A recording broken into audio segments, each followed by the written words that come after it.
niwezeshe niwe mwenye nguvu. Baba, niwezeshe niwe mwenye nguvu. Baba wa milele, niwezeshe niwe mwenye nguvu. Baba, niwezeshe niwe mwenye nguvu. Masia wangu mie, niwezeshe niwe mwenye nguvu. Baba, niwezeshe niwe mwenye nguvu. Nahitaji Roho wako, niwezeshe niwe mwenye nguvu. Baba, niwezeshe niwe mwenye nguvu. Nahitaji neema yako, niwezeshe niwe mwenye nguvu. Baba, niwezeshe niwe mwenye nguvu. Baba wa milele,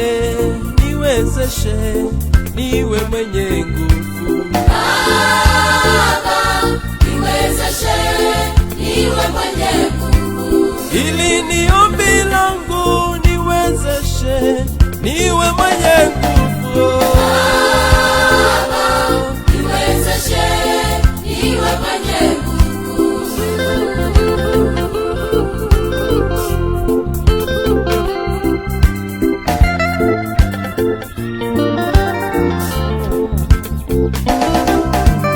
Baba wa milele, Niwezeshe niwe mwenye nguvu. wewe ni mwenye nguvu. Niwezeshe niwe mwenye nguvu. Wewe ni wa rehema. Niwezeshe niwe mwenye nguvu. Wewe ni mwaminifu, Masia. Niwe mwenye nguvu. Wewe ni mwenye nguvu. Niwezeshe niwe mwenye nguvu. Baba, niwezeshe. Niwezeshe niwe mwenye nguvu. Unijaze na Roho wako. Nijaze Bwana na Roho Mtakatifu. Unilishe Baba, Nilishe Bwana na neno la uzima. unijaze Baba, Nijaze Bwana na Roho Mtakatifu. unilishe Yahweh. Nilishe Bwana. Father, today we override every works of darkness.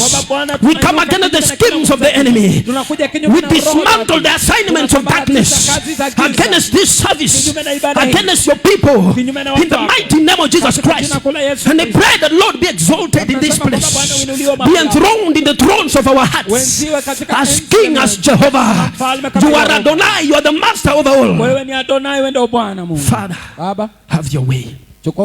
We give you glory and we give you honor, and it's in the mighty name of Jesus Christ that we pray and believe. Amen. Amen. Pigia Bwana makofi. Hallelujah. Maana ni Mungu mwema. Kabla tukae, acha tusome tu neno. In the book of Revelations, Katika kitabu cha Ufunuo wa Yohana, Revelation chapter 5, Ufunuo wa Yohana sura ya 5, verse 8. Thank you choir, God bless you. Asante waimbaji, Mungu awabariki. God bless you. Mungu awabariki. Revelation 5:8. Ufunuo wa Yohana 5 mstari wa 8. The Bible says, and when he had taken it, we can begin from 6. Give us 6. Acha tuanzie mstari wa 6. Then I saw a lamb looking as if it had been slain, standing in the center of the throne, encircled by the 4 living creatures and the elders. He had 7 horns and 7 eyes, which are the 7 spirits of God sent out into all the earth. He came and took the scroll from the right hand of him who sat on the throne.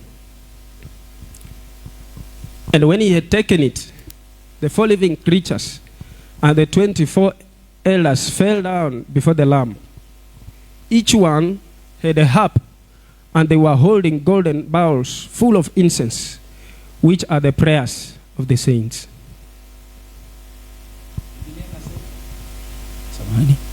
Nikaona katikati ya kile kiti cha enzi na wale wenye uhai 4, na katikati ya wale wazee mwana kondoo amesimama.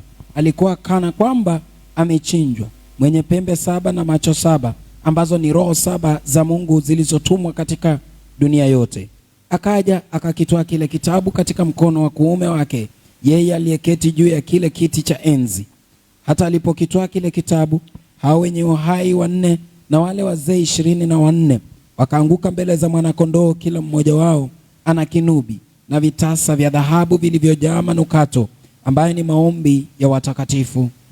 Give us Psalm 23 verse 5. Tupe Zaburi 23 mstari wa 5. You prepare a table before me in the presence of my enemies. You anoint my head with oil. My cup overflows. Biblia inasema, waandaa meza mbele yangu machoni pa watesi wangu.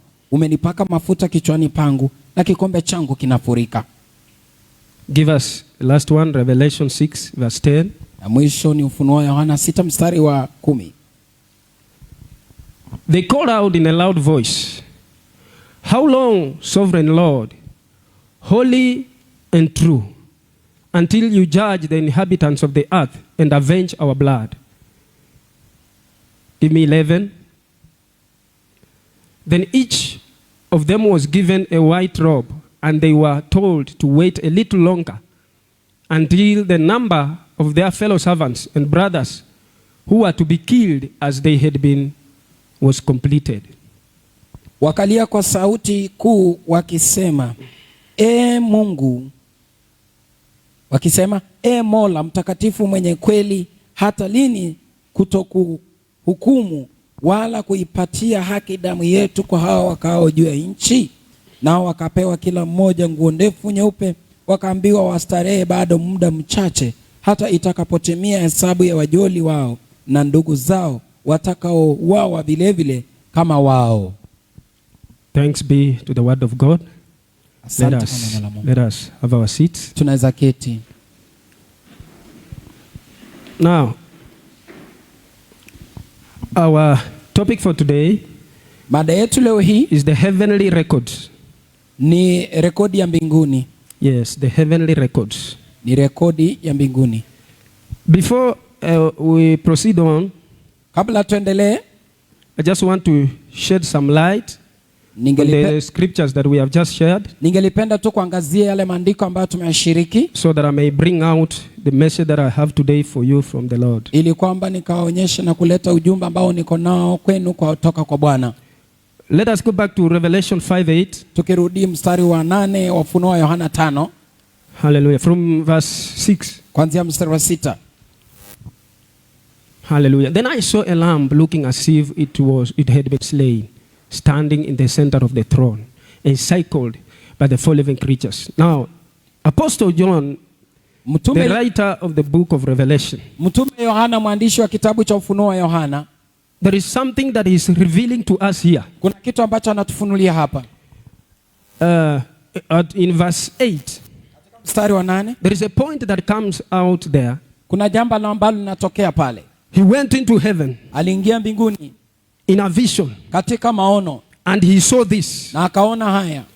He saw 4 living creatures. Akaona viumbe 4 wenye uhai. And he saw 24 elders. Na akaona wazee 24. And they were surrounding the lamb. Na walikuwa wamezingira mwana-kondoo. And he says that the lamb looked as one that had been slain. Na akasema kwamba mwana-kondoo alionekana kama yule aliyochinjwa. Now this lamb, he says, huyu mwana-kondoo anasema, he walked to the one who was sitting on the throne. Alimwendea yule aliyekuwa ameketi kwenye kiti cha enzi. And he took the scroll that was in the right hand of the one who sat on the throne. Na akachukua kitabu kwa mkono wa kuume wake aliyeketi juu ya kile kiti. Now when the lamb went and took the scroll from the one who sat on the throne, wakati mwana-kondoo alienda na akachukua kile kitabu kutoka kwenye mkono wa yule aliyeketi kwenye kiti, the 4 living creatures and the 24 elders fell on their face. Biblia inasema kwamba wale wazee viumbe 4 wenye hai na wazee 24 walianguka. They fell on their face before the lamb. Wakaanguka mbele za mwana-kondoo. Now they were having something. Walikuwa na kitu. The Bible says they had a harp. Biblia inasema walikuwa na kinubi. And also they were holding golden bowls. Na pia walikuwa na vitasa vya dhahabu. Now in these golden bowls, hivi vitasa vya dhahabu, there was something inside. Kulikuwa na kitu ndani pale. They were filled with something. Ilikuwa vimejaa kitu. The Bible says it is incense. Biblia inasema ilikuwa imejaa manukato. And this incense, na haya manukato, are the prayers of the saints. Ndio maombi ya wateule. So there is something that we learn here. Kwa hivyo kuna kitu tunajifundisha hapa.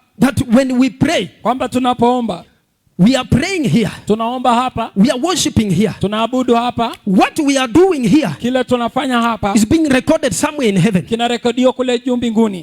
Is being entered into data in heaven. Kinaingizwa katika vitabu vya mbinguni. Hallelujah. Amen. We are praying here. Tunaomba hapa. We are worshiping. Tunaabudu. We are crying. Tunalia. We are lifting our voices. Tunainua sauti zetu. Our prayers are ascending into heaven. Maombi yetu yanapaa kule juu mbinguni. But when they get into heaven, lakini yakifika kule juu mbinguni, they appear in heaven. Yanaonekana kule mbinguni in a different form. Kwa njia tofauti. They appear in heaven. Yanaonekana mbinguni as incense. Yakiwa manukato. As an aroma. Kama manukato. As a sweet smell. Kama manukato mazuri. Before the throne. Mbele ya kiti cha enzi. We pray here. Tunaomba we hapa. Worship. Tunaabudu. We do not know what is happening.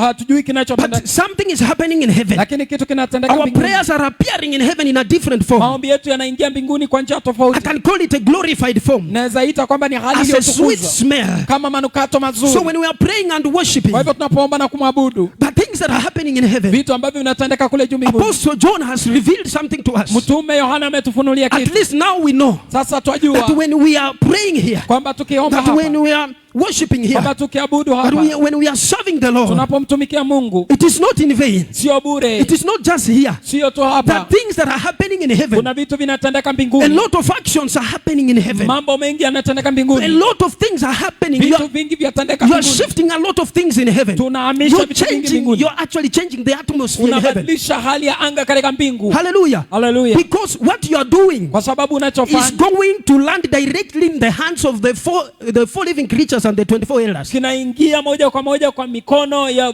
viumbe wenye uhai wanne na wazee 24. That is very powerful. Hilo ni la nguvu mno. And that is very encouraging. Hilo ni la kuhimiza. That there are no dustbins in heaven. Kwamba hakuna pipa taka. That when we are praying, ya kwamba tunapoomba in heaven, kule mbinguni, golden vessels, Mungu vyombo vya dhahabu are receiving your service. Vinapokea ibada yako. They are not landing in a plastic jerrycan. Maombi yako haingii kwenye jagi ya plastiki. They are not landing on aluminium sufuria. Haiendi kwenye sufuria ya aluminium. They are not landing in a plastic jug. Haiingii kwenye jagi ya plastiki. Golden bowls. Ni vitasa vya dhahabu. Golden vessels. Ama bakuli za dhahabu. That's how much God values your service. Hivyo ndivyo Mungu anathamini. That is how much God values your prayers and your worship. Mungu anathamini maombi yako na golden vowels. Hivi vitasa vya dhahabu. People are slaughtering each other here. Watu wanachinjana hapa. On the face of the earth. Hapa ulimwenguni. Because of silver and gold. Kwa sababu ya fedha na dhahabu. But in heaven, lakini mbinguni, the storage vessels vyombo vya kuweka of the prayers of saints. Vyombo vya kuweka maombi yako. Hallelujah. Hallelujah. God honors your service. Mungu anaheshimu ibada yako. God values your prayers and your worship. Mungu anathamini maombi yako na ibada yako. It is not in vain. Sio bure. They are being recorded somewhere in heaven. Yanarekodiwa kule juu mbinguni. The angels who are seated. Kuna malaika wameketi at their desks. Na kwenye madawati yao. And they have their laptops. Na wanaotarakilishi and they have their storage devices. Na kuna vyombo vyao vya kuweka. Whatever you are offering here, kila ambacho tunapeana, heaven is recording. Mbingu inanakili. They entered into the system of heaven. Inawekwa katika mtandao. They are not just landing anywhere. Haianguki tu popote. Heaven in the throne. Mbingu kwenye kiti cha enzi. On the desks of angels. Pale kwenye meza. Your service is being handled by heavenly bodies. Ibada yako inashughulikiwa na. It is not a useless thing you are doing. Sio kitu cha bure unafanya. Hallelujah. Hallelujah. Records are being kept. Vitabu vinawekwa. Bwana Yesu asifiwe. Amen. Isn't that encouraging? Yes, hilo ni la kuhimiza. Hallelujah. Amen. And remember, nakumbuka, as they appear in heaven, wanapoonekana mbinguni, they will speak on your behalf. Wataongea kwa niaba yako. Whatever is appearing in heaven, kila ambacho kinaonekana mbinguni, it is carrying your name. Kinabeba jina lako. It is carrying your sacrifice. Kinabeba dhabihu yako. It is carrying you. Kinakubeba wewe. And presenting you before God. Na kukuwakilisha mbele za Mungu. The sweet aroma that is rising into the nostrils of God. Ambayo yanaingia kwenye mapua ya Mungu. It is mentioning your name before God. Yanataja jina lako mbele za Mungu. You are putting deposits. Unawekeza in that account in heaven. Katika akaunti yako mbinguni. Hallelujah. Hallelujah. So we have records that are being kept. Kwa hivyo kuna rekodi zinawekwa pale. Records that can never get lost. Vitabu ambavyo haviwezi kupotea. They cannot be manipulated. Haviwezi vikafanywa ujanja. Because kwa sababu the foundations msingi of the heavens wa mbingu cannot be manipulated. Hauwezi kufanywa ujanja. They are firm.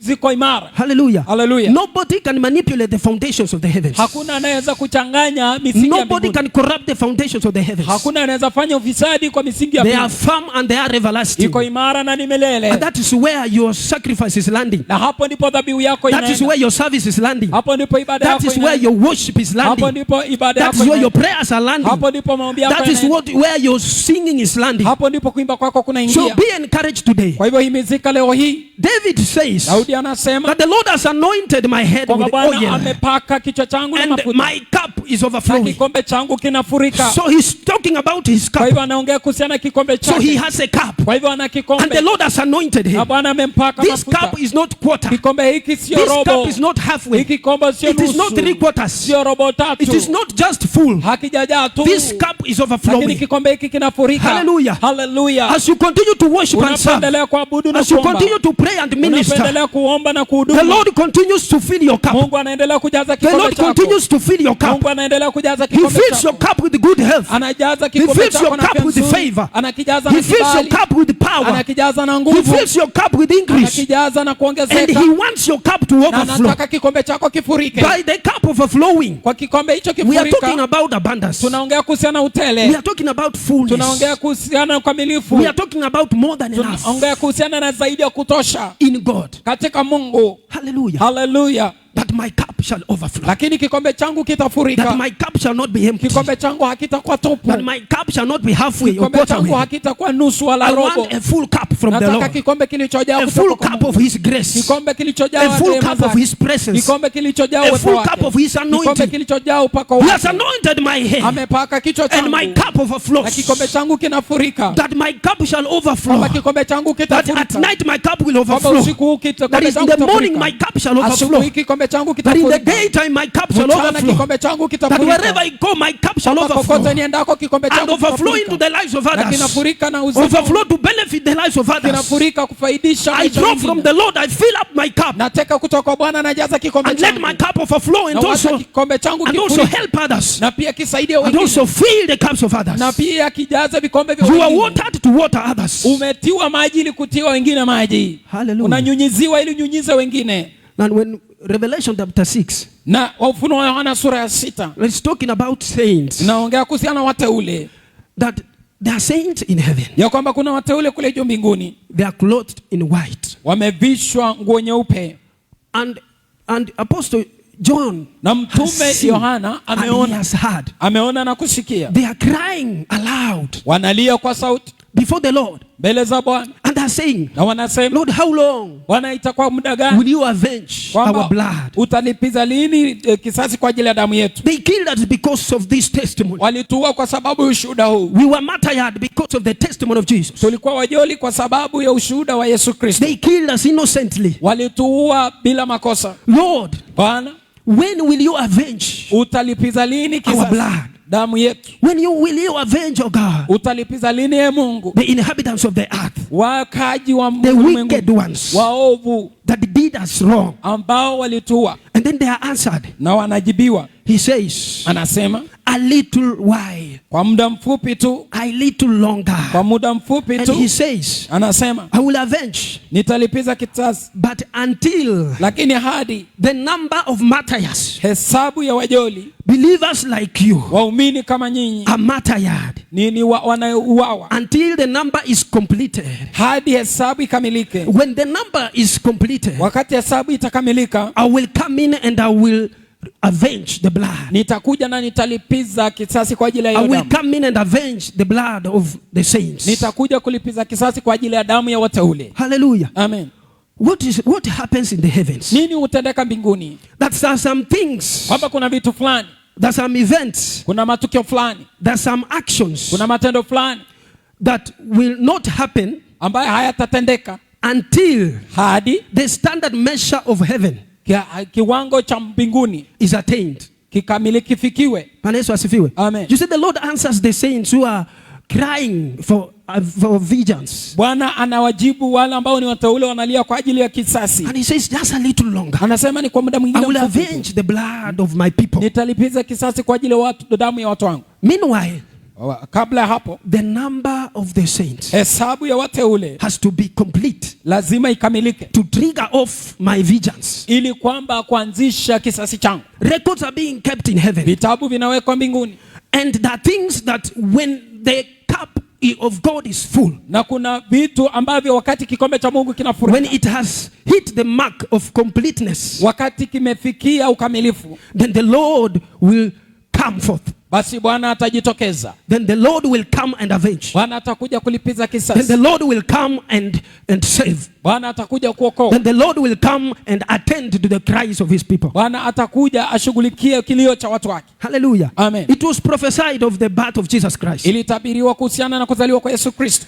The birth of Jesus Christ was to happen at a particular time. Kuzaliwa kwa Yesu Kristo kulikuwa kutendeka wakati fulani. Nothing could change that. Hakuna kile It was entered into the records of heaven iliingizwa katika vitabu vya that mbinguni at a certain particular time, kwamba wakati fulani Mary Maria will have a child, angelimpata mwana and then he will give birth to a child, na angelimzaa mwana, and that child will be Jesus. na huyo mwana angalikuwa Yesu. At that particular time, Wakati huo nobody, no situation hakuna hali, hakuna yeyote could alter the records of heaven. angebadilisha rekodi za mbinguni. It was entered into the chronicles of heaven, Iliingizwa katika hesabu za and mbinguni, it was to happen exactly as heaven has stated. na ilikuwa itendeke jinsi ambavyo mbingu ilikuwa imeamua. So it came to pass when the time came for Jesus to be born. Kwa hivyo ikaja kutokea wakati Yesu Kristo alikuja kuzaliwa. That is when he was born. Hivyo ndivyo alizaliwa. Hapo Another ndipo alizaliwa. example Na mfano mwingine is the children of Israel.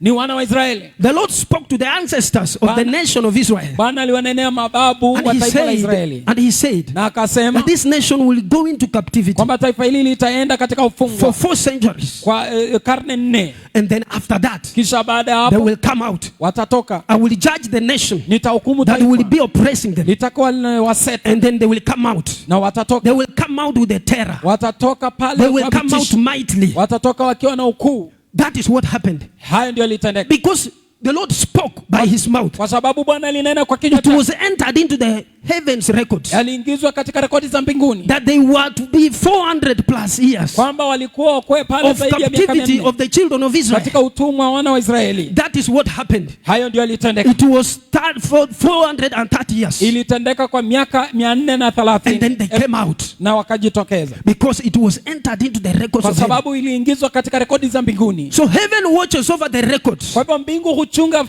then mipaka, heaven acts upon the records na mbingu pia hutenda kulingana na rekodi zake that are entered into there. ambazo zimeingizwa kule. Bwana Yesu asifiwe. Amen.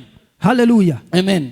So there are things Kuna vitu that will only happen ambavyo vitatendeka tu because their time has come, kwa sababu wakati wao umekuja, as they are set up by the heavens, kama vile vilivyopangwa na mbingu, as they are set up by the Lord himself. kama vilivyopangwa na Bwana mwenyewe. The calendar of heaven Kalenda ya mbinguni will only manifest itajidhihirisha tu when that time has come. wakati huo ukija. The events Matukio will only manifest yatadhihirika when that particular time has come. wakati huo ukija. Hallelujah. Amen. Because heaven Kwa sababu mbingu is firm. iko imara. Heaven Mbingu cannot be shifted. haiwezi kusukumwa. Hallelujah. Amen. The principles Kuna kanuni that are governing ambazo the zinadhibiti operations of heaven, utendaji kazi wa mbingu. the principles there Kuna kanuni pale that continue to govern ambazo ndio zinaidhibiti the day-to-day running matendo ya kila siku of the heavens. ya mbingu. The Bible says that the Lord changes not. Biblia inasema kwamba Bwana He habadiliki. is the same yesterday, Yeye today, ni and yule forever. yule jana, leo na hata He milele. is, even today, Hata leo he is still the ancient of bado days. yeye ni yule Mungu wa He is siku the za kale. same God Yeye ndiye yule yule that Mungu was there before the ambaye beginning. alikuwepo He kabla has mwanzo. never changed. Hajawahi badilika. He is the same one Yeye ni yule who yule was there ambaye alikuwepo when we were not there. wakati hatukuwepo. He is the same one Yule yule who was there ambaye when the alikuwepo earth was not there. wakati ulimwengu When hakuwepo. you and me were not there. Wakati wewe na mimi When there hatukuwepo. was darkness Wakati kulikuwepo na upon the giza face of the earth. juu ya He ulimwengu. is the same one Yeye ni yule yule that is here today. ambaye yuko hapa leo. He never changes. Habadiliki. Hallelujah. Amen.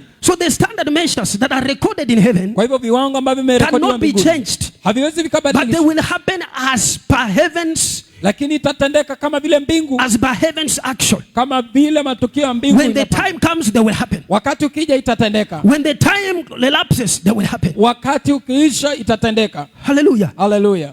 The records are kept Rekodi zimewekwa of events and actions, ya matendo na of matukio things that happen on the face of the ya earth. vitu ambavyo vinatendeka hapa ulimwengu. Even we who are here today, hata sisi tulio hapa you leo, and me, wewe na mimi, we are in the records. tuko katika rekodi. Whatever we are doing, Kile tunachofanya it is in the records. kimeandikwa katika hivyo vitabu. The years you will live Miaka utakayoishi in the flesh, katika mwili they are in the records. yamo kwenye vitabu.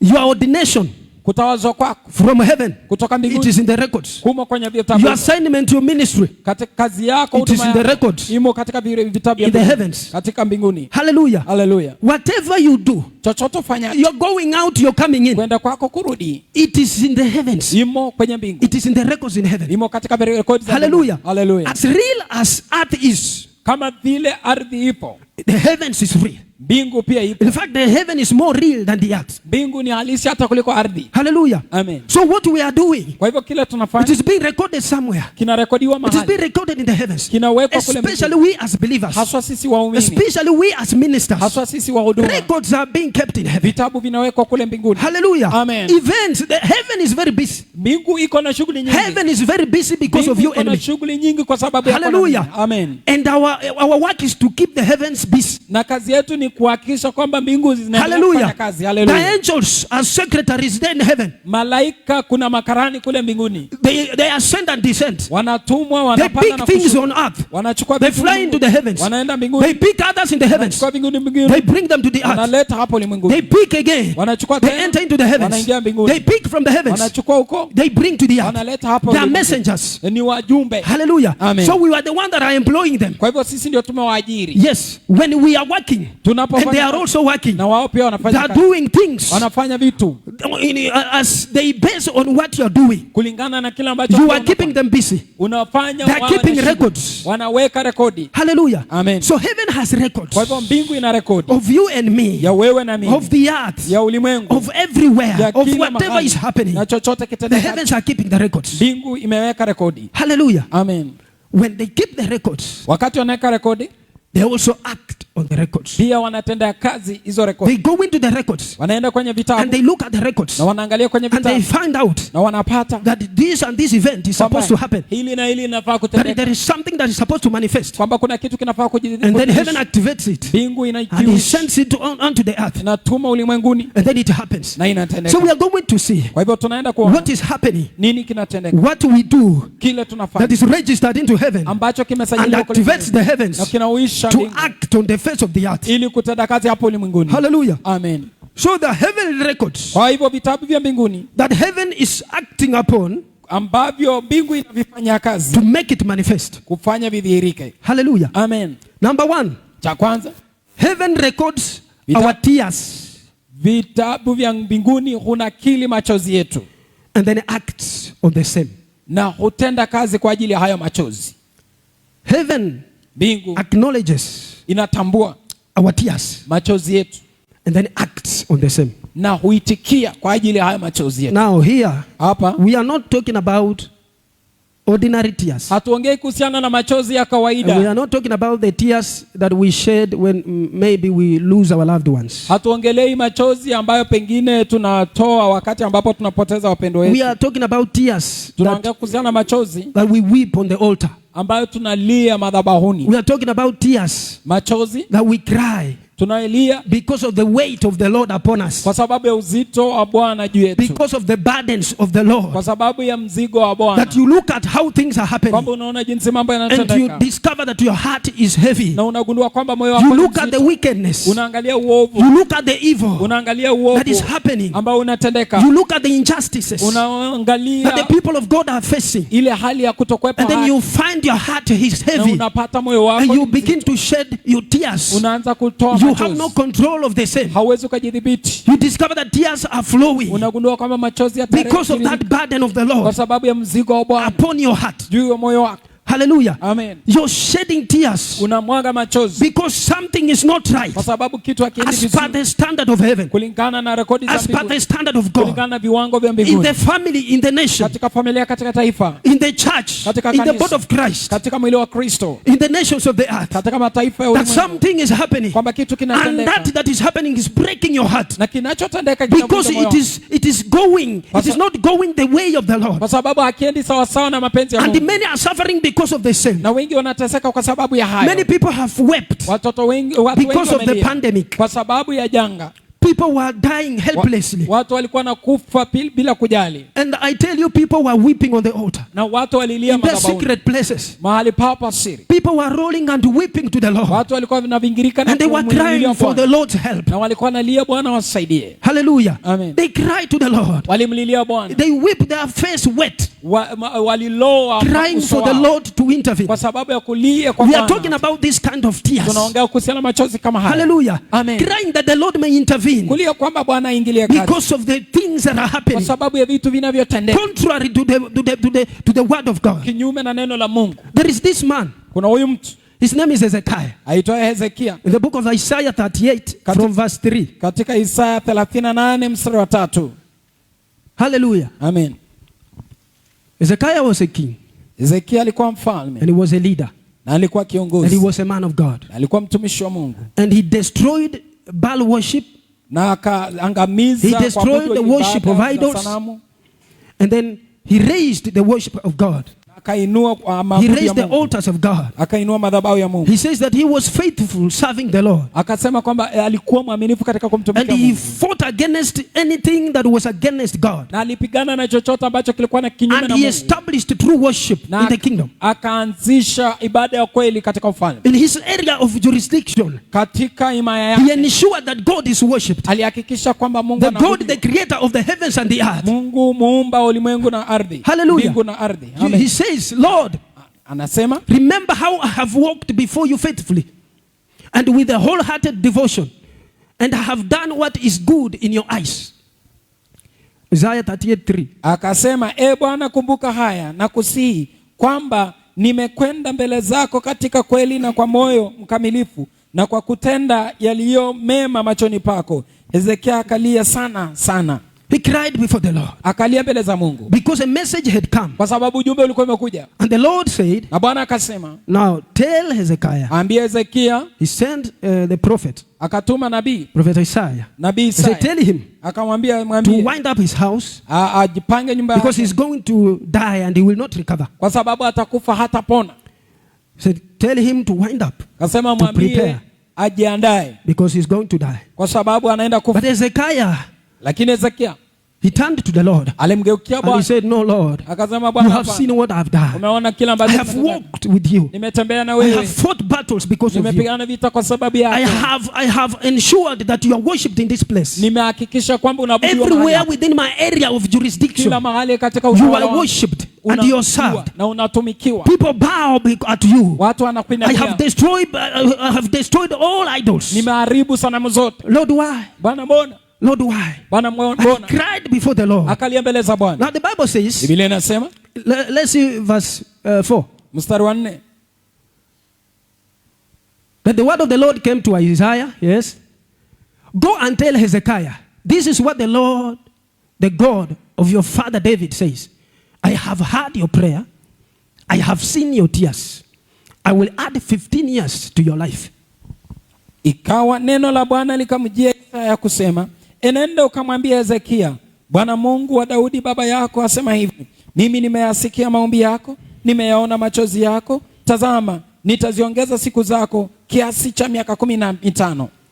Hezekiah turned to the wall. Hezekia akageuka kwa ukuta. And he began to cry to the Lord. Na akaanza kumlilia Bwana. He began to plead with the Lord. Akaanza kumsihi Bwana. He was petitioning the Lord. Alikuwa na he says, look at what I've done. Akisema ona kile nimefanya. Look at what I have accomplished. Ona kile nimetimiza. Just for your sake. Kwa sababu yako. And he cried bitterly. The Bible says he cried bitterly before the Lord. Biblia inasema kwamba alilia kwa uchungu sana sana mbele za Bwana. So the Lord in heaven. Kwa hivyo Bwana mbinguni. The tears of Hezekiah. Machozi ya Hezekia. They ascended into heaven. Yalipanda juu mbinguni. And they flooded the heavens. Na yakafurika kule mbinguni. And God watched. Na Bwana akatazama. And he saw the heavens full of the tears of Hezekiah. Na akaona mbingu zimejaa machozi ya Hezekia. And he could not not sit on his seat. Na hangeketi kwenye kiti chako cha He enzi. sent again a message almost immediately. Akatuma ujumbe tena. He said, turn back and go back to Rudi Hezekiah. Isaya, rudi kwa Hezekia. Go back to Hezekiah. Rudia Hezekia. His tears are speaking before me. Machozi yake yananena mbele His zangu. tears have filled my throne. Machozi yake yamejaza kiti changu. His tears are all over here. Machozi yake yako He kila has mahali. cried. I have seen his Amelia, tears. nimeona machozi yake. His tears are bleeding before me. Machozi yake yanalia mbele zangu. His tears are bleeding before my Machozi face. yake yanaomba mbele ya I have macho. seen his tears. Nimeona machozi I yake. have heard his prayers. Nimesikia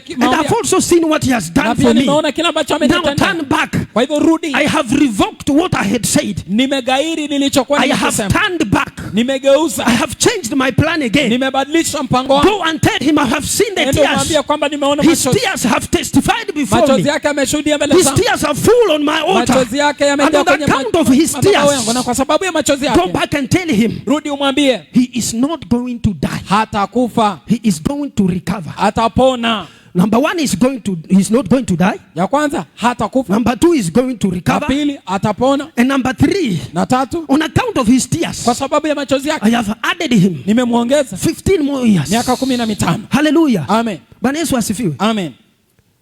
From the area where I come from, Kutoka mahali natoka, they normally say wao wanasema a man should not cry. mwanaume hastahili kulia, And if you must cry, na kama ni lazima ulie, and you cry from the inside. ulie machozi yakiteremka kwa tumbo. Hallelujah. Amen. They say, man, if you must Yani cry, kama lazima mwanaume alie, and you cry from the inside. basi unalilia huko ndani. Women should not see you cry. Eti kwamba wamama wasikuone ukilia, And children should not see you na cry. watoto wasikuone mwanaume ukilia, It's an abomination for a man to cry. kwamba ni chukizo kwa Especially before mwanaume kulia mbele ya watu, it's an abomination. kwamba ni chukizo. So that's what they believe. Hivyo ndivyo wanaamini. Hallelujah. Amen. But men cry. Lakini wanaume hulia. Hallelujah. Amen. Especially when the Lord stretches his heavy hand upon you. Haswa sana Bwana akinyosha mkono wake mzito juu Hallelujah. yako. Amen. When the Lord invades you. Wakati Bwana anakuvamia. Hallelujah. Amen. When the Lord comes for you. Bwana akikujia, You will not know it. hautajua, You will not be in control. hautajidhibiti. You will find yourself crying before the Lord like a baby. Utajipata ukilia mbele za Bwana kama mtoto. Hallelujah. Amen. Bwana Yesu asifiwe. Amen. It is a lie to say that men should not Ni cry. uongo kusema kwamba wanaume hawastahili kulia. Hallelujah. Amen. Bwana Yesu asifiwe. Amen. We cry especially when the power of the Lord lands. Tunalia haswa wakati ambapo uwepo wa Mungu, nguvu za Mungu zinakuja. Hallelujah. Amen. Me, I cry because when the Lord comes, Mimi hulia kwa sababu and I cannot control myself, siwezi kujidhibiti. tears will flow. Machozi yatatiririka. And I will not be ashamed. Na sitaaibika. Because this is the Lord, the King of Kings and the Lord of Kwa Lords. sababu huyu ni mfalme wa falme When na the Bwana wa weight mabwana. comes upon me, Wakati uzito I will let the ukija, tears flow. nitaacha machozi Because it's yatiririke. not about me. Kwa sababu sio mimi. Hallelujah. It is the weight that is sitting on me. Ni uzito kao. The weight of the glory of the Lord. Uzito wa When utukufu it wa Mungu. comes, I release myself. Ukija I ninajiachilia. will not cry from the inside like my people say. Sitalia kutoka I ndani will bila watu cry wangu from the wanasema. outside. Nitalia And I kutoka will nje. release the Na tears. nitaachilia machozi. Because I know that my tears are ascending as a Kwa communion sababu into ninajua heaven. ya kwamba machozi yangu My tears are yanapanda kule ascending mbinguni. as a sacrifice. Machozi yangu yanapanda My kama tears dhabihu. are ascending as a sweet aroma. Machozi yangu yanapanda And kama the Lord manukato will mazuri. smell the Na aroma. Bwana atanusia And He will manukato smile hayo. on me. Na atanitabasamu. Hallelujah. Amen. He will smile on me. Atatabasamu kwangu. Because I am depositing something in my account. Kwa sababu ninaweka kitu My cup will not be empty. Kikombe changu hakitakuwa My tupu. cup will be filling up. Kikombe I changu will kitajaa. cry because this is part of filling the cup. Nitalia kwa sababu ni And sehemu when the ya cup kujaza overflows, kikombe. Na kikombe kikifurika, Heaven will come. mbingu When the zitakuja. cup is full, Wakati kikombe heaven will kimejaa, respond. mbingu itaitikia. Hallelujah. Amen. There was a case a few weeks ago Kulikuwepo na kesi majuma machache aliyopita of a certain young man ya kijana fulani that slew the whole of his family. ambaye alichinja familia yake yote I think somewhere in Kiambu. huko Kiambu. A young man of 22 years. Kijana wa miaka 22. When I heard that report, Niliposikiza taarifa hiyo, that thing ate me. hilo jambo lilinikula. That thing was so heavy on my heart. Hilo jambo lilikuwa nzito sana kwa moyo wangu. When they were explaining how the young man carried out the exercise. Wakati walikuwa naelezea jinsi ambavyo huyu kijana alifanya hilo tendo. It broke my heart. Ilivunja moyo wangu. How the young man stabbed his own father 34 times. Jinsi ambavyo wiki jana alimdunga babake mara 34. And then he cut off his head. Na akakata kichwa chake. And then he went to the mother. Na akaendea mama. Struck the mother. Akagonga mama. Stabbed her 17 times. Akamdunga kisu mara 17. And they cut off her head. Na akakata kichwa chake. And then the brother and the cousin. Na ndugu yake na binamu. They were hidden under the bed. Walikuwa wamejificha kwenye kitanda. And they were pleading with him. Na walikuwa wanamuomba.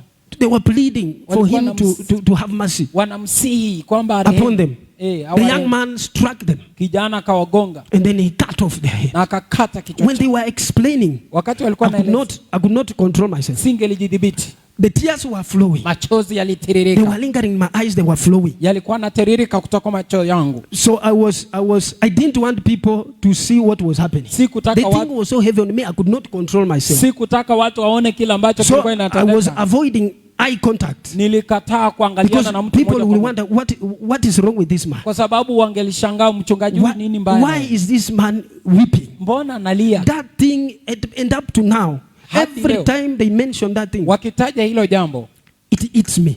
Linanikula. I have never encountered a murder case. Sijawahi kutana na kesi ya mauaji that was so heavy on my heart like this one. Ambayo ilikuwa nzito moyoni mwangu kama hii. It was very painful. Ilikuwa uchungu mno. It was very painful. Ilikuwa uchungu mno. Bwana Yesu asifiwe. Amen. So when tears wakati machozi that we shed at the altar yanamwagika pale kwenye madhabahu, they are an aroma, they are sent into the heavens, yanapanda kule juu mbinguni. And the Lord looks at the tears of men. Anaangalia machozi hayo, the tears that the men cry and the women cry, machozi ambayo wanaume na wanawake for the sake of his will, kwa sababu ya mapenzi yake. And then when the measure of heaven is attained, kipimo cha mbinguni kikifikiwa, heaven will come. Mbingu itakuja. So seasons and times belong to the heavens and to God. Kwa hivyo majira na nyakati ni ya Mungu. There are some tears that may fill the heavens within an hour. Ambaye anaweza jaza mbingu kwa lisali moja. The measure may be completed within an hour. Kipimo kinaweza kamilika kwa lisali moja. For others it may take 5 years. Kwa wengine inaweza chukua miaka 5. Others it may take 10 years. Wengine miaka 10. Others it may take 20 years. Wengine miaka 20. It depends. Inategemea on your allocation with God. Wewe mgao wako na Mungu. It depends inategemea on the calling of God upon your life. Mwito wa Mungu juu ya maisha yako. It depends inategemea on your relationship with God. Uhusiano wako na Mungu. It depends on the assignment of God upon your life. Juu ya maisha yako. Hallelujah. Amen.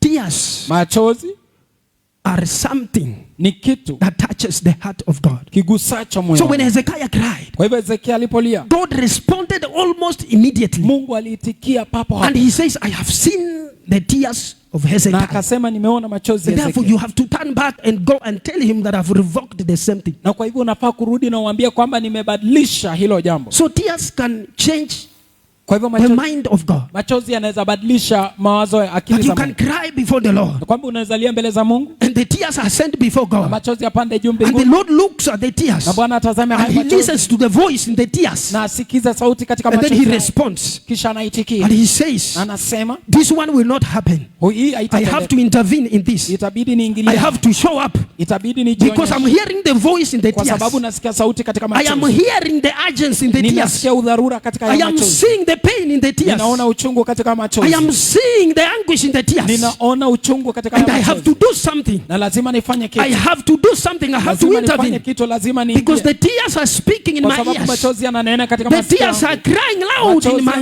in my ears. Katika masikio yangu. I have to respond to my son. I have to respond to my daughter. Lazima niitikie binti yangu na mwanangu. Because the tears have spoken. Kwa sababu machozi yamenena. Hallelujah. Amen. So God revoked the death sentence. Mungu alibadilisha mauti. On account of the prayers and the tears. Kwa sababu ya machozi na maombi of Hezekiah. Ya Hezekiah. Hallelujah. Amen. Number 2. Pili. Hebrews chapter 5 and verse 7. Waebrania mlango wa 5 mstari wa 7. Hebrews 5:7. Waebrania 5:7. During the days of Jesus' life on earth, he offered up prayers and petitions with loud cries and tears to the one who could save him from death. And he was heard because of his reverent submission. Yeye siku hizo za mwili wake alimtolea yule awezaye kumwokoa na kumtoa katika mauti maombi na dua pamoja na kulia sana na machozi, akasikilizwa kwa jinsi alivyokuwa mcha Mungu. Jesus, Yesu, the Son of God, mwana wa Mungu. the Bible says Biblia inasema his prayer life, maisha yake ya maombi was full of cries, yalikuwa yamejaa vilio, was full of tears. yalikuwa yamejaa machozi. And the Bible says Na Biblia inasema the Lord responded Bwana aliitikia because of his reverent submission. kwa sababu ya jinsi ambavyo alikuwa amejitolea. The cries and the tears that Jesus Christ wept before the Father Kilio na machozi ambayo Yesu alilia mbele za babake in his flesh, katika mwili wake, they appeared in heaven as reverent submission. yalionekana mbinguni kama utiifu wa unyenyekevu. The tears and the loud cries, Vilio na machozi, they were a submission before the Father. ilikuwa ni unyenyekevu mbele za And the Bwana. Bible says the Lord heard him, Na Biblia inasema kwamba Bwana which alimsikia. means the Lord answered him Inamaanisha kwamba Bwana on alimsikia account of his cries kwa and the sababu ya tears. vilio vyake na machozi yake. Hallelujah. Amen. On account of his cries, Kwa sababu ya vilio on vyake, account of his kwa tears, sababu ya machozi yake, the Father heard him. Baba alimsikia. And every prayer that Jesus Christ made, Kila ombi ambalo Yesu Kristo alifanya, the Father answered. Baba alijibu. Every prayer that he made Kila ombi ambalo Yesu on aliomba the face of the earth, hapa ulimwenguni, the Father answered. Baba alijibu. Even this one that he said, Hata hapa ambapo alisema the cup is bitter. kikombe ni kichungu, It is painful. ni kicha This uchungu, cup is heavy. hii kikombe ni kizito. Father, take it away. Baba ondoa, Yet, lakini not my will, sio mapenzi yangu, but your will be done. mapenzi yako yatendeke. So the Father did not take it away Kwa hivyo Baba hakuondoa because it was his will. kwa sababu ilikuwa mapenzi So yake. it means the Father still answered that prayer. Kwa hivyo kumaanisha kwamba bado Baba alijibu ombi hilo, That he was not to take away that cup kwamba hangeondoa hicho kikombe because that was his will. kwa sababu ilikuwa mapenzi And yake, he prayed that his will be na done. akaomba kwamba mapenzi yake So he yatendeke. could not take away the cup Kwa hivyo hangeondoa kikombe because the cup was the will of the kwa Father. sababu kikombe ilikuwa ni Even mapenzi ya though the Baba. cup was bitter, Ijapokuwa kikombe kilikuwa even though the kichungu, cup was painful, ijapokuwa kikombe kilikuwa he kichungu, did not take away, the Father did not take away the cup. Baba hakuondoa hicho kikombe. The will was done Mapenzi yalitimia because Jesus Christ prayed that the will be done. kwa sababu Yesu Kristo aliomba kwamba mapenzi ya Mungu yatendeke. Every prayer that the Lord Jesus made, Kila ombi ambalo Bwana Yesu alifanya, the Father answered. Baba alijibu. Hallelujah. Amen. So every time he went on the mountains Kwa hivyo kila wakati alienda mlimani and praying, na kuomba, he was praying with loud cries. alikuwa anaomba And kwa that's vilio why vikubwa. in most cases he used to go alone, Na ndio maana mara nyingi alikuwa anaenda peke so that yake he could wail before the Lord. ili kwamba aombeleze He could mbele za wail Mungu, before the Father. aomboleze mbele za Baba. These people that he was working with, Hao watu ambao alikuwa anatembea nao, that kind of vibrance. hiyo hali ya ukakamavu, Yes, they could not, they would not have understood. They would have hawangeleelewa. wondered, what is wrong with our master? Wangeshangaa nini bana Which Bwana? kind of priest? Huyu ni Bwana namna Which gani? kind of prayers are these? Ni maombi ya aina And that's gani? why he chose to go Na alone. ndio maana alikuwa anaenda He peke yake. goes alone. Alikuwa He anaenda peke weeps the whole night. Analia He usiku kucha. cries the whole night. Analia usiku kucha. He shouts the whole night Anapaza sauti usiku kucha before the Father, mbele za Baba, crying and weeping and shedding tears. kulia, kuomboleza na kumwaga And the machozi. Father was always with him. Na Baba kila wakati The alikuwa Father na was always answering. kila wakati Baba The alikuwa Father na was always walking with him. kila wakati Baba alikuwa anatembea The naye. cries were entering into heaven. Vilio vilikuwa vinaingia The kule tears mbinguni. were entering into heaven. Machozi yalikuwa yanaingia mbinguni. And the Father at times he could testify. Na Baba hata pia And he could angeshuhudia. say, I love him. Na angesema This nampenda. is my son. Huyu ni mwanangu. He could listen to the voices of the cries of the Angesikiza son. sauti ya kilio cha And he mwanao. could see the tears. Na angeona Heaven machozi. full of the tears Mbingu imejaa of machozi Jesus in the flesh. ya Yesu katika He mwili. has filled the heavens with the tears. Amejaza mbingu na And the machozi. cries are all Na over vilio viko kila before the mahali. throne of the Mbele ya Father. kiti cha enzi cha And the Baba. Lord would count on Na it. Bwana angelihesabu. And he could send testimonies. Angelituma He shuhuda. could say,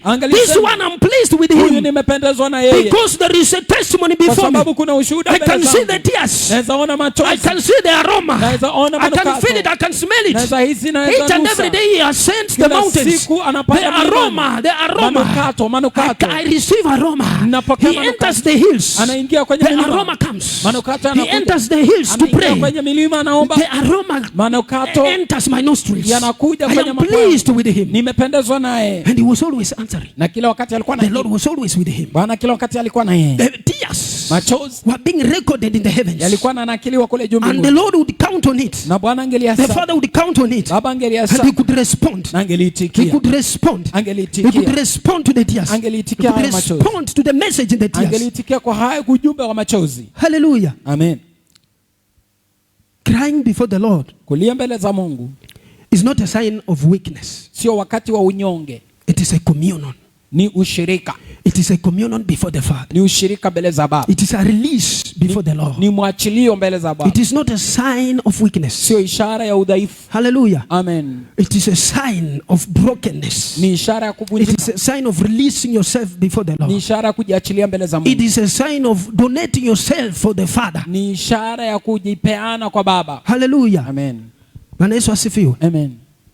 So do not say, or when the tears are coming, Kwa hivyo semi kwamba wakati machozi yanakuja, and the Lord has come, Bwana amekuja, and the weight is upon you, uzito and umekuja the tears are flowing freely, na machozi yanatiririka and you are hiding. na And you're umejificha. saying, what will people say? Unasema watu watasema nini? What will my neighbor say? Majirani wangu watasema nini? Let your neighbor say what he or she will say. Wacha jirani aseme kila atakachosema. What matters is your interaction with the heavens. Kinachojalisha ni kutangamana What kwako na matters is mbingu. what is happening, what is being stirred up inside of you. Kinachojalisha ni kile What kinakorogwa matters is ndani what yako. is being planted on your inside. Kinachojalisha ni kile kinapandwa ndani mwako. What matters is what is being released upon you. Kinachojalisha ni kile ambacho kinaachiliwa juu yako. Release yourself. Jiachilie, Strip yourself before the Lord. jipasue mbele za And Bwana you shall not be ashamed before the Lord. na hautaibika mbele That za he Bwana, will continue to work on you. kwamba ataendelea kutenda And what kazi. the tears that you are releasing on the altar, Na yale machozi the ambayo tears unaendelea that you are kuachilia releasing madhabahu, in your secret place, machozi ambayo unaachilia pale they mahali are pa a siri, record in heaven. ndio rekodi ya And mbinguni. they are the ones that heaven will bank on Hayo ndio mbingu itahesabu to invade your life. kuvamia maisha They are the yako. ones that heaven will bank on Hayo ndio machozi mbingu itatoa kama hesabu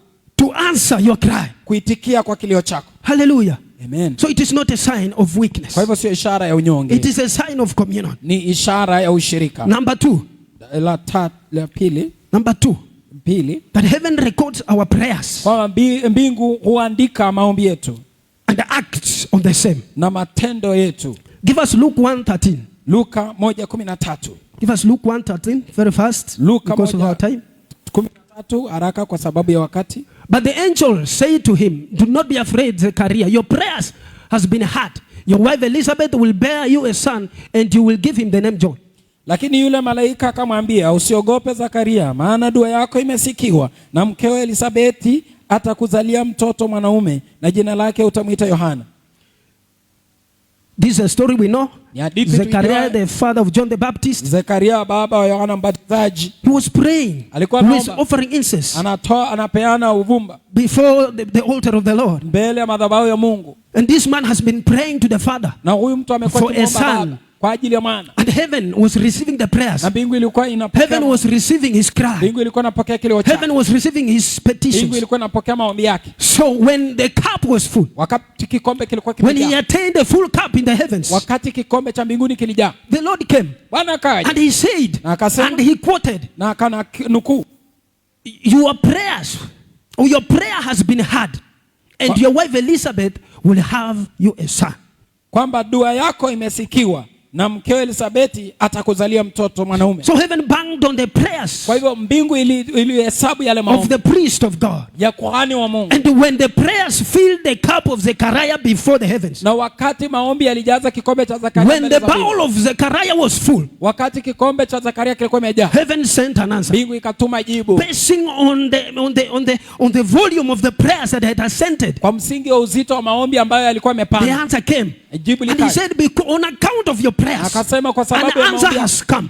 jibu A limekuja. son has come Mwana on amekuja. account of your prayers. Kwa sababu ya Now maombi what yako. happens Kinacho if your cup is empty in heaven? Kikombe chako If your kikiwa cup tupu have no mbinguni, deposits, kama kikombe chako if hakina you kitu, have not been filling your kama cup, haujakuwa kijaza what kikombe will chako, heaven count on? mbingu itahesabu nini? What will heaven use? Mbingu itatumia nini? What will heaven use to invade your life? Mbingu itatumia nini What will kuvamia heaven maisha? use to visit you? Mbingu itatumia nini They kama are looking msingi at the prayers that kukutembelea? you've invested on the altar. Naangalia maombi yako And ambayo then yako heaven kwenye will madhabahu. send an answer. Basi mbingu itatuma jibu. But woe unto you Lakini ole if If your cup is empty, kama kikombe chako ni tupu, if your volume has not attained the mark, kama ujazo wako haujafikia ile alama, heaven will wait. mbingu itangoja. Hallelujah. That's why we are told. Hapo ndipo That's why we unaambiwa. are advised Hapo ndio to pray unashauriwa without ceasing. kuomba pasipo kukoma. Why? Kwa nini? Because we continue to fill the Kwa cup. sababu tunaendelea kujaza The kikombe. incense rises Kwamba and it manukato continues yanapanda. to fill the Na bowls. tunaendelea kujaza The kikombe. incense continues to fill the cup. Manukato And yanaendelea when the kujaza cup kikombe. is full, Na wakati kikombe heaven kimejaa, will react. mbingu When the itaitikia. cup is full, Wakati kikombe it will kimejaa, trigger itachochea a response in heaven.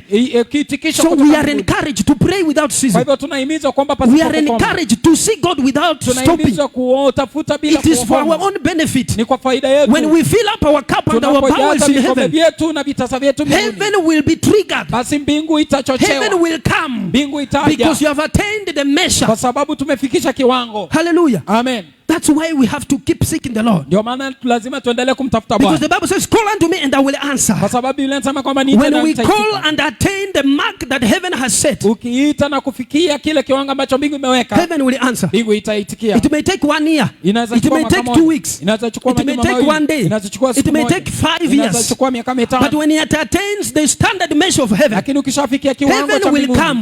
mbingu and itakuja an answer will come. na jibu litakuja. Hallelujah. Amen. Exodus 3:9. Kutoka 3:9 The Bible talks of the children of Israel, Biblia inaongelea wana wa Israeli and they were in captivity. na walikuwa katika utumwa, And then the leader that came in, Na the kiongozi Pharaoh that aliyekuja, came in mistreated them. Farao aliyokuja And they began to cry. na wakaanza They kulia, began to cry to the Father. wakaanza kulia kwa baba, They wept before the Lord. wakalia mbele They za cried Mungu, bitterly. walilia kwa uchungu. And the Lord came Bwana akaja and he said, na akasema, and now the cry of the Israel has reached me, and I have seen the way the Egyptians are oppressing them. Exodus 3:9.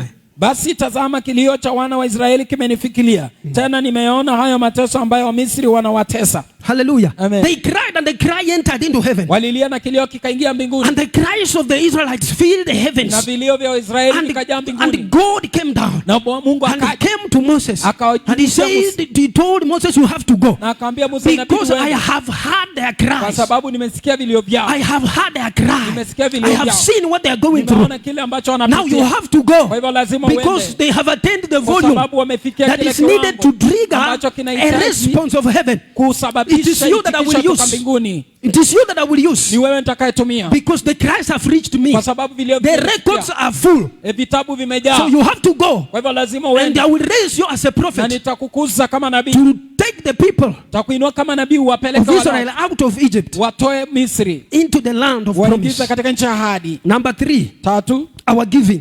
kutoa kwetu. Our giving is recorded in heaven. Kutoa kwetu kunaandikwa pale kwenye mbinguni, It reaches a certain measure, kufika kiwango and fulani, heaven will respond on the same. na mbingu itaitikia kwa This haya. one we see it in Acts chapter 10 and verse 4. Tunaona haya katika Matendo ya There Mitume is a 10 devout mstari man. wa There is a 4. devout man called Cornelius Kuna mtu aliyejitolea aliitwa in Kornelio, Caesarea. kale Kaisaria. He had a visitation Alipata mtembeleo from the heavens. kutoka mbinguni. Hallelujah. Amen. Give us Acts 10:4. Matendo ya Mitume 10. An angel appeared to this man, and this man stared at the angel and he said, Cornelius stared at him in fear. What is it, Lord?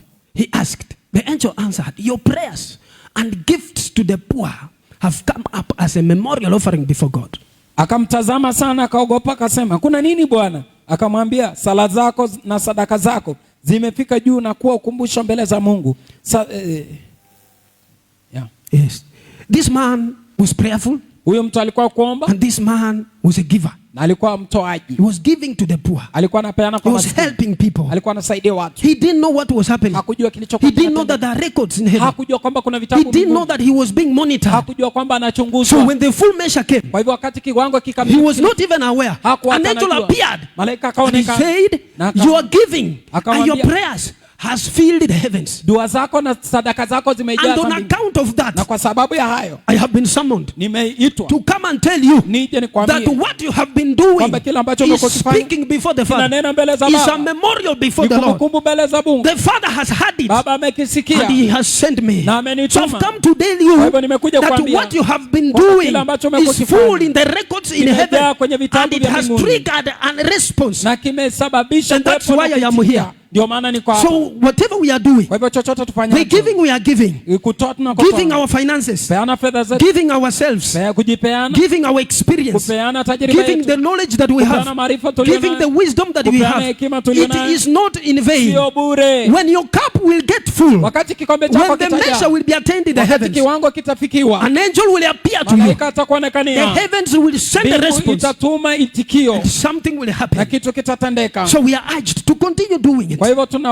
tunasihiwa Let us kwamba continue giving. tuendelee Let us kutoa, continue giving tuendelee kutoa when the measure is reached. kiwango kikifikiwa, Because the times and seasons belong to the kwa Lord. sababu nyakati na majira ni ya Bwana. He will appear. Ataonekana. As I finish, Napomaliza Acts 9, Matendo ya Mitume 9 verse 39. mstari wa It talks 39, about, because of our time, kwa sababu ya wakati, it talks about Dorcas inaongea kuhusiana na Dorcas or Tabitha. ama Tabitha. This young lady Huyu mdada is another one, ni a mwingine, great giver. mpeano, He was a maker of dress. alikuwa anatengeneza nguo, He makes dresses. alikuwa fundi wa He nguo, gives to the orphans. anapeana He mayatima, gives to the widows anapatia free of wajane charge. bure. Hallelujah. Amen. A giver Alikuwa anatoa from her heart. kutoka kwa He moyo was wake. standing with the widows. Alikuwa anasimama He na was standing wajane. with the orphans. Alikuwa anasimama na Remember, mayatima. the Lord Akakumbuka. is the husband of the widows. Kumbuka Bwana And ndiye is the Bwana father wa of the mayatima, fatherless. na ni baba ya This wasio lady na was baba. touching the heart of God. Huyu dada alikuwa anagusa She moyo wa was Mungu. practically touching the heart of Alikuwa God. anagusa moyo wa Mungu. So one day, Kwa hivyo wakati she mmoja, became ill akagonjeka and she died. na akafa. Hallelujah. Amen. In Joppa. Pale Then Joppa. Peter was around Petro Joppa. alikuwa pale And Joppa. they heard that he is around Na Joppa. wakasikia kwamba So ako the Joppa. disciples and the believers Kwa hivyo waumini na wafuasi and the friends of this na young lady, marafiki wa Dorcas they were mourning, they were weeping. walikuwa wanaomboleza, wanalia. And when they heard that Peter was around, Waliposikia kwamba they Petro sent for him. wakamtumanisha. And Peter came. Petro When akaja. he came, the widows were lying. Alipokuja And wajane walikuwa each one of them kila mmoja wao was having a testimony in alikuwa her na hands. ushuhuda mkononi They mwake. said, Peter, look at what she has Alisema, done. Petro, ona kila Peter, amechofanya. look at what she has been doing Ona for Petro, us. kila ambacho This is amekifanya. what she did for me. Hili ndilo This is alinifanyia. what she did for Hili me. ndilo alinifanyia. This is what she was doing Hili for ndilo me. alinifanyia. These are her works. Hii ni kazi These yake. are her works. Hii ni kazi These yake. are her works. Hii ni kazi And yake. Peter looked. Petro akaangalia And he wondered. na He akashangaa. saw the heart of this Akaona lady. moyo wa huyu dada And this touched the heart of na Peter. ikagusa moyo wa The Petro. records were full in heaven. Rekodi zilikuwa They zimejaa had mbinguni. ascended into heaven Zilikuwa zimepanda of what she has ya been kile doing. ambacho alikuwa anafanya. So the Bible says Biblia inasema Peter went into the house Petro akaingia kwenye nyumba and he told them to get na out. akawaambia He waondoke. knelt before the dead body. Akapiga And the magoti Bible said mbele he yao prayed. na akaomba. And after praying, Baada ya kuomba he commanded the young lady. akamrisha huyo dada And he told her, na akamwambia, Dorcas, get up. Dorcas, amka. And the young lady opened Na her eyes. yule dada akafungua macho yake. And when she saw Peter, Alipoona Petro she sat up. akaketi. Hallelujah. Amen. What she was doing Kile ambacho alikuwa anafanya was registered into heaven. kiliandikishwa kule And mbinguni, on account of what she did, na kwa sababu ya hayo her life maisha yake, was restored. uhai wake On ulirejeshwa account of what she had done. kwa sababu ya yale alikuwa anatenda. She was restored back to life Alirejeshwa kwa kuwa hai tena because of her works. kwa sababu ya matendo yake, Because the heavens looked kwa sababu mbingu zilitazama and discovered na zikagundua that she has attained a full cup. kwa sababu kwamba alikuwa amejaza kikombe chake, So heavens through Peter kwamba mbingu kupitia kwa Petro came ikaja and she was restored back to life. na akarejeshwa kwa uhai. The last one Ya mwisho is our sacrifices. ni dhabihu zetu. Our sacrifices Dhabihu zetu journey into heaven, zinaenda mbinguni, enter into the records of heaven, zinaingia kwenye vitabu vya and mbinguni, then the Lord kisha Bwana responds to the same. anarejesha. Hallelujah. Amen. Anaitikia. First Kings 3:4. Wafalme wa kwanza 3:4. Give us First Kings Wafalme wa kwanza 3:4. 3:4. The king went to Gibeon to offer sacrifices, for that was the most important high place. And Solomon offered 1,000 burnt offering on that altar. Next. At Gibeon, the Lord appeared to Solomon during the night in a dream and said, ask whatever you want. Ask whatever you want me to give to you. Basi mfalme akaenda Gibeoni ili atoe dhabihu huko, kwa kuwa ndipo mahali pa juu palipo pakuu. Sulemani akatoa sadaka 1000 za kuteketezwa juu ya madhabahu ile. Na huko Gibeoni Bwana akamtokea Sulemani katika ndoto ya usiku. Mungu akamwambia, omba utakalo nikupe. Hallelujah. Amen. The young man went to Gibeon. Kijana huyo alienda Gibeoni. At the high place. Mahali pa juu. At Gibeon, the Bible says he offered 1,000 burnt offerings. Gibeoni, Biblia inasema kwamba alipeana sadaka za kuteketezwa 1000. Whatever he did, kila alifanya, it went and invaded the heavens. Kilienda kikavamia kule mbinguni. Hallelujah. Amen. And there were chaos in heaven. Na kulikuwepo na the Lord could not continue to sit on his altar. Bwana angeendelea kuketi tu kule mbinguni. At night the Lord came. Usiku akaja. And he said to Solomon, na akaambia Sulemani, what do you want? Unataka nini? What do you want? Unataka nini? Whatever you have done, kile ambacho umefanya kimepanda before me, mbele and zangu. I cannot sit down. Na siwezi nikaketi. What do you want? Unataka I will do it. Nitakupa. Whatever it is, kile just tell me what do you niambie want. Unataka nikupe nini? I have seen what you have done. Nimeona kile umefanya. This thing is heavy. Hili jambo ni This zito. thing has touched me. Hili jambo limenigusa. It is full in my ears. Limejaa katika masikio. Full in my nostrils. Limejaa katika mapua. Just tell me what do you niambie want. Unataka nini? I will do it for you. Nitakufanyia. Hallelujah. Because the Lord looked and wondered. Sababu analiangalia akashangaa. Which kind of sacrifice hii is ni this? dhabihu aina gani? Which kind of offering is hii this? ni sadaka gani? Which kind of son is this? Hii ni huyu ni mwana aina He gani? said, let me go. Akasema wacha I will not send. Si I will go. natumanisha, I will go myself. Nitaenda And mwenyewe. he came. Na akaja. And he said, what do you want? Akamuuliza unataka nini? Hallelujah. Amen. It ascended into the heavens. Ilipanda kule mbinguni. And it triggered something. Na that is how Solomon became the wisest man ever. Hivyo ndivyo Sulemani akaja kuwa ndio mtu mwenye hekima zaidi ulimwenguni. On account of the sacrifice that he offered at Gibeon. Kwa sababu ya dhabihu ambazo alipeana pale Gibeoni. Up to today, hadi leo, nobody has broken the record of wisdom of Solomon. Hakuna mtu amewaivunja rekodi ya hekima ya Sulemani. No one will break the record of the wisdom of Solomon. Atavunja rekodi ya hekima ya Sulemani. Hallelujah. Amen. So what do we say in conclusion? Kwa hivyo tunamalizia tukisema nini? Give us Revelation 22:11. Tupe Ufunuo Yohana 22:11. As I finish. Napomaliza. Let him who does wrong continue to do wrong. Let him who is vile continue to be vile. Let him who does right continue to do right. Let him who is holy continue to be holy. Mwenye kudhulumu na azidi kudhulumu, na mwenye uchafu na azidi kuwa mchafu, na mwenye haki na azidi kufanya haki, na mtakatifu na azidi kutakaswa. That is the verdict. Hayo ndio matokeo, ndio uamuzi. Hallelujah. Amen. Let those who are crying before the Lord continue crying. Wacha wale wanalia mbele za Mungu waendelee kulia. Let those who are fasting continue fasting. Wanaofunga waendelee kufunga. Let those who are worshiping continue worshiping. Wanaoabudu waendelee kuabudu. You who are surrendering before the Lord continue surrendering. Wewe ambao unajisalimisha mbele za Mungu you who are releasing yourself before the Lord continue releasing yourself. Wewe ambao unaiachilia mbele za Mungu endelea kujiachilia. Let those who are wicked continue being wicked. Na wacha waovu waendelee kuwa waovu. Let those who are evil continue being evil. Wacha waovu waendelee kuwa waovu. Hallelujah. Amen. The records are being kept. Vitabu vinawekwa. The bowls are before the Lord. Vitasa viko mbele za Mungu. The cups are before the Lord. Vikombe viko mbele za Mungu. Let the righteous continue being righteous. Wacha wenye haki waendelee kuwa wenye haki. Let the righteous continue filling their cups. Wacha wenye haki waendelee kujaza vikombe vyao. Let the righteous continue filling their cups. Wacha wenye haki waendelee kujaza. Let the holy ones continue filling their cups. Wacha watakatifu waendelee kujaza vikombe vyao. Let those that are fasting continue fasting. Wacha wanaofunga waendelee kufunga. Your count is being recorded in heaven. Yako inaendelea kufunga. You are depositing into your account. Unatia kwenye akaunti yako. Hallelujah. Let the pure continue being pure. Wale wasafi waendelee kuwa safi. Let the merciful continue being merciful. Wenye rehema waendelee kuwa wenye rehema. Let the forgivers continue forgiving. Wenye kusamehe waendelee kusamehe. Hallelujah. Amen. Let the helpers continue helping. Wasaidizi waendelee kusaidia. Let the encouragers continue encouraging. Wakuhimiza waendelee kuhimiza. Let the preachers continue preaching. Wahubiri waendelee kuhubiri. kuhubiri. Let the worshipers continue worshiping. Let the lovers continue loving. Wale wakupenda Let the merciful continue being merciful. Wenye rehema waendelee kuwa na Hallelujah. rehema. Let us stand on our feet. Tusimame kwa miguu yetu. Whatever you are doing, chochote ufanyacho, continue doing it. Endelea kukifanya. Continue doing it. Endelea kukifanya. Increase the gear. Endelea. Wherever you have reached, you have now to add on. Sasa uongeze. Continue. Endelea. Say, now I will do more. Sema You have been praying for 30 minutes every day. Now take it to 1 hour. Sasa ifikisha you have been praying for 1 hour every day.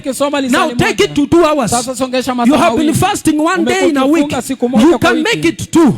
You have been fasting 1 week in a month. You can make them 2 weeks per month. Hallelujah.